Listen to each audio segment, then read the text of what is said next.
Okay, today we're going to talk about modifying your VSR-10 or Bar-10 hop-up to function properly out on the field.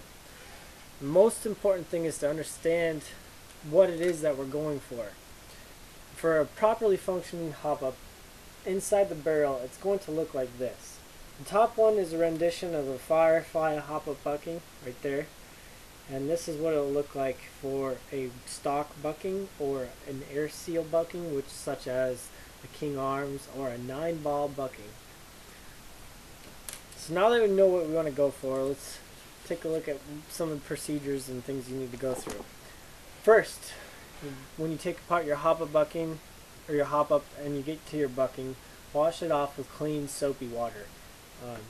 Close the drain, so that way your bucking won't drop down there by accident. Let's see, then you want to do Teflon tape on the end of your barrel. Now what this does is two things. It makes a tighter seal on the hop-up bucking itself, so there's less air pressure lost. And secondly, it will press the hop-up bucking a little more forward, so when it presses against the nozzle enters the hop-up bucking, it'll make a better seal because it's just like a small amount closer to the nozzle. And what that looks like when you do it, the Teflon taping, I'm going to put a small bit of tape right here on the end, right there. And I did about 1 or 2 wraps first, and I melted it onto the outside of the barrel with a lighter. And then after that, I did another 2 wraps and did the same thing.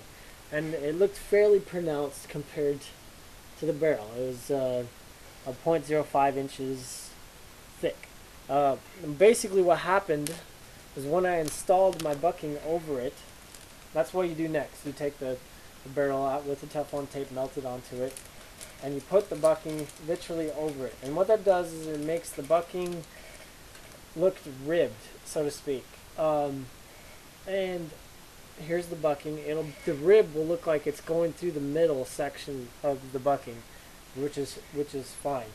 So we'll move on. Let's see. Next thing, we want to talk about these custom barrels and the small hole problem.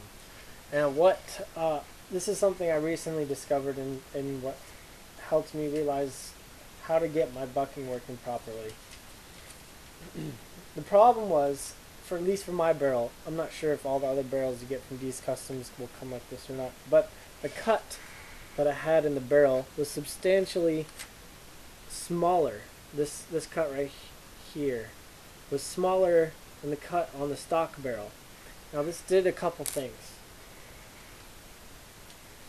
When I had done pressure with the hop-up arm, this is the hop-up arm, onto the barrel, some strange things happened. First, I'm going to show you what I'm referring to as the hop-up arm, just so we're clear. This right here is the hop-up arm. I'm holding the hop-up unit upside down right now, just so it falls out. And it literally presses up in there onto the top of the bucking, right there in that little gap when it pushes in. Okay. So what ended up happening with my D's custom barrel, it was, since this cut was not very deep, this hole was small, and the points where the hop-up arm presses onto the bucking, it literally was over the edges, and it was pressing on the brass of the barrel instead of pressing in the middle of the rubber. Now when you use a stock bucking and a stock barrel, or excuse me, not stock bucking, stock barrel, the cut's deeper. You can see it comes down to this edge instead. And when the hop-up bucking presses on it, it will be pressing directly on rubber, not forcing itself against the brass. Now what happens when you use a Firefly bucking with these custom is this. The hop-up bucking is the tabs for the hop-up Firefly bucking barely fit inside this hole, this gap. I sanded the hole a little bit larger, but I didn't want to deform the barrel because it has a tight total run tolerance. So basically, there was not enough room for the firefly bucking to fit inside there. One of the things that occurs is the hop-up arm presses on the barrel, just like I'd showed up on the previous slide, right there and there. Now after I realized this, I squeezed both of the hop-up arms just ever so slightly together, a little bit tighter, and I had sanded this gap for the firefly bucking to be a little bit larger, and that seemed to do the trick for me. Also did have to do one other thing, which was twisting the bucking. I literally twisted it around the bucking so that way I could accommodate for this deformation that was occurring with my firefly. This arm was not vertical, as you can see it isn't here. But after doing that and reinstalling the bucking and checking, I was able to get the firefly bucking functioning properly. So next thing, there's one other problem that can happen with these Bar-10s and type hop-up units.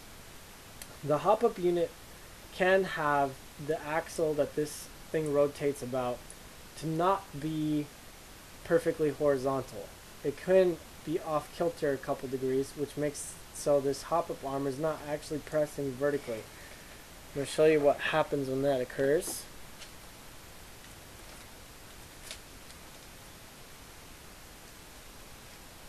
Okay, so this is what it looks like. The hop-up arm is not vertical, as you can see it isn't here, and it presses more on one side. And that's what happened with me, and I'm showing another picture of it just so you can see the pronounced edge right here, and I couldn't understand why this was occurring. So I thought, well, if I just sand this side down a little bit of the hop-up arm tab, then it would do even application, which was true. That's what I did, and it made it even again when I was using my King Arms Air Seal or stock bucking. These two right here. But since I'm using the Firefly, that wasn't the case.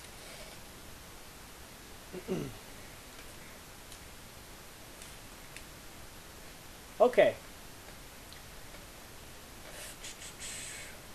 So, and one other thing I did was after I sanded the hop-up arm tabs, oops, that's these tabs right here, I sanded them and I glued them with super glue, and that made a nice smoother surface for the hop-up arm to press on the bucking.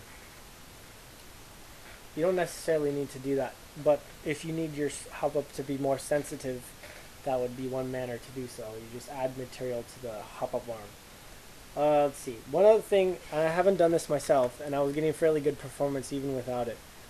Some people put shims on the axle where this hop-up arm rotates about, and that theoretically should make your shots more consistent.